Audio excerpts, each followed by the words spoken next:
Hello students, আজকে আমরা একটা নতুন জিনিস শিখতে চলেছি। কি, আমাকে যদি একটাই মলিকিউলের অনেকগুলো স্ট্রাকচার দিয়ে দেয়, কোনটা কারেক্ট স্ট্রাকচার হবে, কোনটা কারেক্ট লুইস ডট স্ট্রাকচার হবে, সেটা আমরা আইডেন্টিফাই করব কি করে, সেটা আজকে আমরা বোঝার চেষ্টা করব। তো একটাই মলিকিউলে অনেকগুলো স্ট্রাকচার কিভাবে আসে, রেজোনেন্স ফিনোমেনা দিয়ে আসে, সেটা আমি পরে আলোচনা করব। তো আজকে আমরা জেনে নিই concept of formal charge use করে কি করে একই মলিকিউলের একের বেশি স্ট্রাকচার থেকে কারেক্ট স্ট্রাকচারটা আইডেন্টিফাই কিভাবে করা যায়। চলো দেখে নিই। আগে আমাকে একটা এক্সাম্পল নিতে হবে। আমি নিলাম isocyanate molecule NCO minus, molecular species, ionic species NCO minus. আচ্ছা, এই মলিকিউলটাকে লুইস ডট স্ট্রাকচারে যদি আমি ড্র করি অ্যাকর্ডিং টু দ্য ভস রুল, আমি আগের ভিডিওতে দিয়েছি, তোমরা একবার দেখে নেবে কিভাবে লুইস ডট স্ট্রাকচার রিপ্রেজেন্ট করতে হয় কারেক্টলি। এখানে মনে রাখতে হবে লুইস ডট স্ট্রাকচার আমাদের কি করে, প্রাথমিক ধারণা দেয় স্ট্রাকচারের প্রতি। আর কখনোই Luis dot structure bonding connectivity, bonding pattern, কিভাবে তার সাইজ কিভাবে আছে, জিওমেট্রি কিভাবে আছে, সেটা সম্বন্ধে কিছু আইডিয়া বলতে পারে না। তো এই NCO মাইনাস মানে আইসোসায়ানেটের আমি যদি লুইস ডট স্ট্রাকচার ড্র করতে যাই, তো এখানে আমি অনেকগুলো স্ট্রাকচার পাবো। দেখো, আমি স্ট্রাকচার A ড্র করছি আগে, N triple bond C, that is carbon bond oxygen. এরকম ভাবে আমি একটা স্ট্রাকচার ড্র করলাম। আচ্ছা, সেকেন্ড স্ট্রাকচার ড্র করলাম এইভাবে, N double bond C double bond O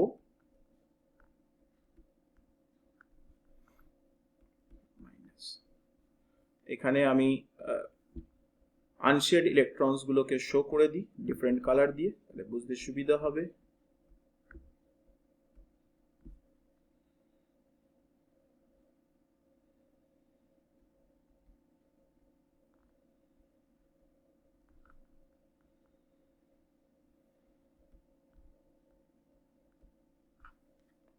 আরেকটা স্ট্রাকচার ড্র করলাম,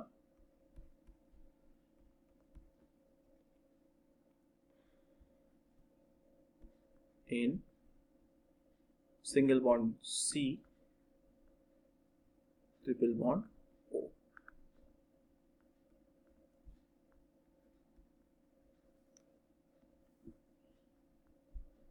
unshared pair of electrons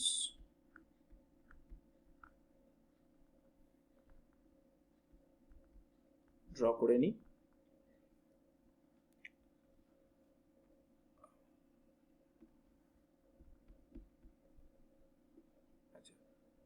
প্রত্যেকটা স্ট্রাকচারে দেখছো ইন বিটুইন অ্যাটমস এর উপর ডিফারেন্ট কানেক্টিভিটি অফ বন্ডিং আছে। সেই অনুযায়ী কি হয়, অ্যাটমের উপর একটা চার্জ ডেভেলপ হয়, এটা রেসিডুয়াল চার্জ। এই চার্জটাকে বলা হয় ফর্মাল চার্জ। তো ফর্মাল চার্জ অন অ্যাটম আমরা কি করে ক্যালকুলেট করি সেটা দেখব। ফর্মাল চার্জ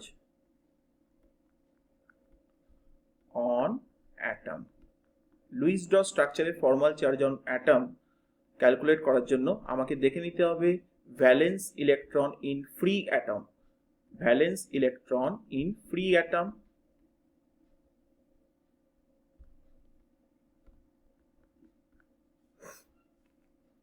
সেখান থেকে কি করতে হবে, মাইনাস করতে হবে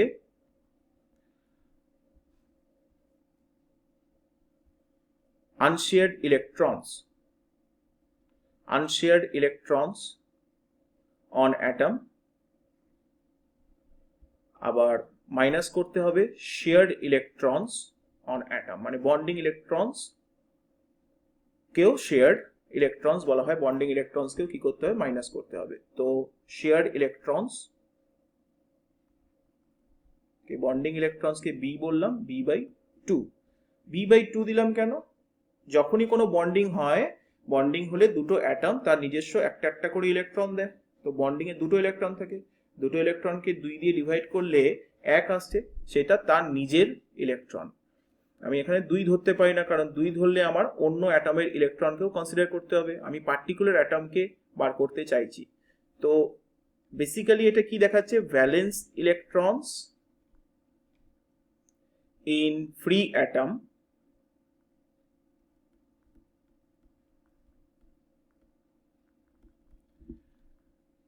difference between valence electrons in free atom and electrons required in Lewis dot structure minus the number of electrons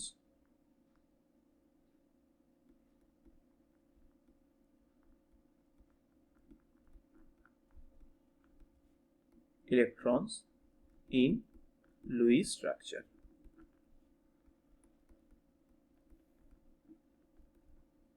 তো এইটা আমার formula, simple formula V minus U minus B by 2। তো এটাকে আমি ইউজ করব এখানে। আচ্ছা, নাইট্রোজেনের দেখো আমরা কি দেখতে পাচ্ছি, বন্ডিং ইলেকট্রনস কতগুলো দেখতে পাচ্ছি উইথ রেসপেক্ট টু নাইট্রোজেন। দেখো এখানে 3টে বন্ড আছে, 3টে বন্ড মানে 6টা ইলেকট্রন, আর 6টা ইলেকট্রন মানে নাইট্রোজেন কটা দিয়েছে ইলেকট্রন, এখানে 3টে ইলেকট্রন দিয়েছে। তো বন্ডিং ইলেকট্রন এখানে 3টে। নাইট্রোজেনের যদি দেখো ফ্রি অবস্থায় ভ্যালেন্স শেলে ইলেকট্রন কটা থাকে, 5খানা থাকে। তো ফর্মাল চার্জে আমার 5, ফ্রি অবস্থায় ফ্রি অ্যাটমে ভ্যালেন্স শেলে ইলেকট্রন থাকে 5টা, 5 মাইনাস লোন পেয়ার এখানে কটা আছে, লোন পেয়ার অফ ইলেকট্রনস এখানে 2টো আছে, তো 2, বা আনশেয়ার্ড পেয়ার অফ ইলেকট্রনসও বলা হয়। আবার বন্ডিং ইলেকট্রনস কটা আছে বললাম, 6টা আছে, বাট নাইট্রোজেনের রেসপেক্টে দেখতে গেলে এটা কটা হবে, 6/2। তো অ্যাজ এ হোল এখানে আমার ক্যালকুলেশন করে কত আসছে, 5 minus 2 minus 6/2, that is 0। 5 minus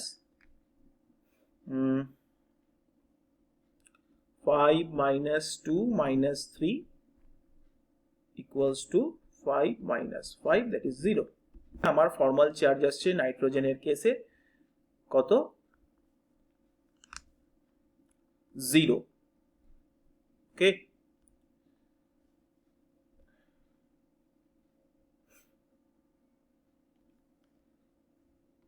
এখন আমরা কার্বনের কত ফর্মাল চার্জ সেটা দেখে নেব, formal charge of on carbon.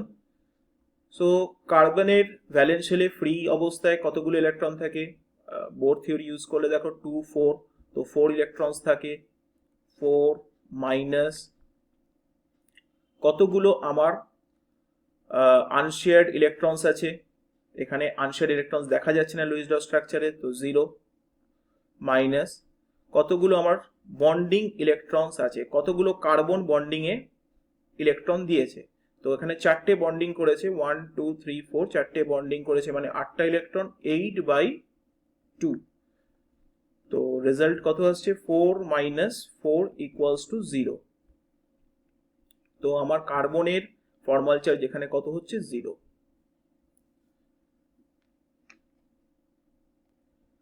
আচ্ছা, আমরা ক্যালকুলেশন করে নেব অক্সিজেনের উপর ফর্মাল চার্জ কত ডেভেলপড হয়েছে। দেখো অ্যাজ এ হোল মলিকিউলটার উপর -1 চার্জ আছে, দুটো অ্যাটমের কিন্তু আমি 0 চার্জ পেয়ে গেছি। তাহলে সিম্পলিফাইড হিসাবে দেখতে গেলে আমার অক্সিজেনের উপর -1 চার্জ হবে, কিন্তু আমরা ক্যালকুলেশন করে দেখে নেব কত চার্জ আসছে। অক্সিজেনের উপর দেখো 6টা ইলেকট্রন আছে, সেটা লোন পেয়ার অফ ইলেকট্রনস আছে, 6খানা ইলেকট্রনস আছে, বন্ডিং করেছে একটা। অক্সিজেনের ফ্রি অবস্থায় ভ্যালেন্স ইলেকট্রন কটা থাকে, 2, 6 ভ্যালেন্স ইলেকট্রন থাকে, যেহেতু 8 অ্যাটমিক নাম্বার, 6 হচ্ছে তোমার ভ্যালেন্স ইলেকট্রনস থাকে। তো 6 মাইনাস আনশেয়ার্ড ইলেকট্রন 6টা বললাম, আর বন্ডিং এ আছে দুটো, 2/2, কত হলো, 6 minus 7 equals to -1। তো আমার -1 ফর্মাল চার্জ এলো। তাহলে এটা এই ফর্মাল চার্জের কনসেপ্ট থেকে আমরা ভ্যালেন্স ইলেকট্রন কতগুলো শেয়ার্ড হচ্ছে লুইস ডট স্ট্রাকচারে বন্ডিং অবস্থায়, ফর্মাল চার্জ দেখে আমরা ট্র্যাক করতে পারি ভ্যালেন্স ইলেকট্রন, অ্যাটমের উপর কত ভ্যালেন্স ইলেকট্রন বন্ডিং এ টেক পার্ট করেছে, তার উপর বেস করে আমার কি হচ্ছে একটা চার্জ আসছে। তো আমরা ভ্যালেন্স ইলেকট্রনকে ট্র্যাক করতে পারি ফর্মাল চার্জ দিয়ে। তো আমার এখানে দেখো নাইট্রোজেন 0, কার্বন 0 আর অক্সিজেন -1 চার্জ এসছে, ঠিক আছে। তো এইবার এই ফর্মাল চার্জকে আমরা ইজিলি আইডেন্টিফাই করে নেব উইদাউট এনি ক্যালকুলেশন। আমরা বন্ডিং প্যাটার্ন দেখে জেনারেল কনসেপ্ট ইউজ করে আমরা এটা বার করার চেষ্টা করব ফর্মাল চার্জ কত। তোমরা একবার ক্যালকুলেশন করে নেবে অ্যাকর্ডিং টু দ্য রুল। তো নাইট্রোজেন কার্বনের সঙ্গে দেখো সেকেন্ড বি স্ট্রাকচারে দুটো বন্ডিং করেছে। তো যেহেতু নাইট্রোজেন আমার তিনখানা 3 বন্ডিং করে, ট্রাইভ্যালেন্ট হয়। একটা অ্যাটমের সঙ্গে নাইট্রোজেন জেনারেলি 3টে করে বন্ডিং করে, এখানে দুটো করেছে, তো একটা বন্ডিং কম করেছে। তো আমি এখানে ফর্মাল চার্জ দেবো -1। কার্বন দেখো জেনারেলি 4টে করে বন্ডিং করে আর এখানেও 4টে বন্ড করেছে, তো তাহলে আমার ফর্মাল চার্জ হবে 0। আর মানে একটা অ্যাটম যতগুলো বন্ডিং করে ততগুলোই যদি বন্ড দেখা যায় লুইস ডট স্ট্রাকচারে, general bonding pattern according to the periodic টেবিলের যে ভ্যালেন্স ইলেকট্রনস অনুযায়ী যে ভ্যালেন্সি হয়। তো নাইট্রোজেনের দেখো 7টা ইলেকট্রন টোটাল থাকে। তো এবার অক্টেট করার জন্য 3টে ইলেকট্রন লাগে, তো 3টে ভ্যালেন্স হয়, 3 ভ্যালেন্ট হয়, ট্রাইভ্যালেন্ট হয়, কিন্তু এখানে দুটো করেছে তাই -1। কার্বনের 4টে কেন বললাম, তার কারণ হচ্ছে কার্বনের 4 ভ্যালেন্সি হয়, 4টে ইলেকট্রন দরকার পড়ে তার অক্টেট ফুলফিল করার জন্য, তো এখানে 4টেই বন্ডিং করেছে, তো 0। অক্সিজেন দুটো বন্ডিং করে, ডাইভ্যালেন্ট হয়, তো এখানে আমার ফর্মাল চার্জ হবে 0। বোঝা গেল? এটা আমরা ট্রিক ইউজ করে বার করলাম, তোমরা ক্যালকুলেশন করো। আচ্ছা, ওভারঅল যদি আমি প্রত্যেকটা অ্যাটমের ফর্মাল চার্জ যোগ করি -1 + 0 + 0, আমরা -1 টোটাল মলিকিউলের ফর্মাল চার্জই পাবো, ঠিক আছে। আচ্ছা, এইখানে আমার ফর্মাল চার্জ কত হয়েছে দেখো, নাইট্রোজেন এখানে একটা বন্ড করেছে, তাহলে দুটো বন্ডিং কম করেছে, তো এখানে -2 হবে আমার ফর্মাল চার্জ। কার্বন এখানে 4টে বন্ডই করেছে, তো এখানে 0 হবে। অক্সিজেন 3টে বন্ড করেছে, একটা বন্ড এক্সেস করেছে। দেখো ভ্যালেন্স ইলেকট্রন যতগুলো আছে, ধরো ভ্যালেন্স ইলেকট্রন অক্সিজেনের 6টা আছে, ঠিক আছে, কিন্তু ভ্যালেন্স ইলেকট্রন যদি 6টা থাকে, এবার বন্ডিং এ কটা পার্টিসিপেট করেছে আমি যদি দেখি, এখানে লোন পেয়ার অফ ইলেকট্রনস দেখো এখানে দুটো আছে, আর বন্ডিং এ দেখো শেয়ার্ড ইলেকট্রন কটা আছে, একটা, দুটো, 3টে, তাহলে 5টা পার্টিসিপেট, তাহলে 6টা আছে, 5টা পার্টিসিপেট করেছে। যদি আমি ফর্মাল চার্জের ক্যালকুলেশন উইজ মাইনাস করি, 6 - 5 = কত হচ্ছে আমার +1, তো এখানে আমার +1। তো এইভাবে আমি ফর্মাল চার্জ ক্যালকুলেট করলাম।